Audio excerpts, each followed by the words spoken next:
Sitaram Yechury CPM ప్రధాన కార్యదర్శి కాకుండా భారతదేశంలో వామపక్ష ఉద్యమానికి కూడా ఆయన ఒక ప్రత్యేక ఉండేవాడు. స్పష్టమైనటువంటి భాష తెలుగు, ఇంగ్లీషుతో పాటు దాదాపు 8 భాషల్లో ఆదిత్యని ఉపన్యాసించేవాడు. విద్యార్థి వామపక్ష ఉద్యమానికి అంకితమై ఇక్కడ సిపిఎం లో క్రియాశీల పాత్ర వహించారు. సిపిఎం లో ఉన్నటువంటి అనేక సైద్ధాంతిక పద్ధతుల్లో ఆయన నిష్ణాతుడు. యూపీఏ ప్రభుత్వం 1లో ఆయన ఒక సిద్ధాంతాన్ని, తన ప్రణాళికని తయారు చేసినటువంటి వ్యక్తి. ఆయన అంతర్జాతీయ స్థాయిలో, జాతీయ స్థాయిలో కూడా వామపక్ష ఉద్యమానికి ఆయన పెరగలిగిన వాడు.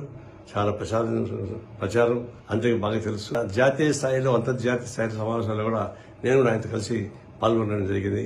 ఒక సోవియట్ యూనియన్ లో, వియత్నాం వాటిలో కూడా. ఇది ఒక విధంగా చెప్పాలంటే సిపిఎంకే కాకుండా వామపక్ష ఉద్యమానికి తీవ్రమైన లోటు, మరణం అనేది చాలా తీవ్రమైన నష్టం సిపిఎంకు. అదే ప్రజాంత ఉద్యమానికి, మతోన్మాద పార్టీలు విజృంభిస్తున్న తరుణంలో ఈ సమయంలో సమర్థవంతంగా గళాన్ని వినిపించేటువంటి వ్యక్తిగా ఉన్నటువంటి సీతారాం యేచూరి గారు అనేక ఉద్యమాల్లో పాల్గొన్నాడు. ఆయన పార్లమెంట్ లో మా సోదరునిపై చేశాడు, బయట ఉద్యమాలు సాగించాడు. నిష్ణాత్మైనటువంటి వామపక్ష ఉద్యమ ప్రతినిధి చనిపోవడం అనేది చాలా బాధాకరం.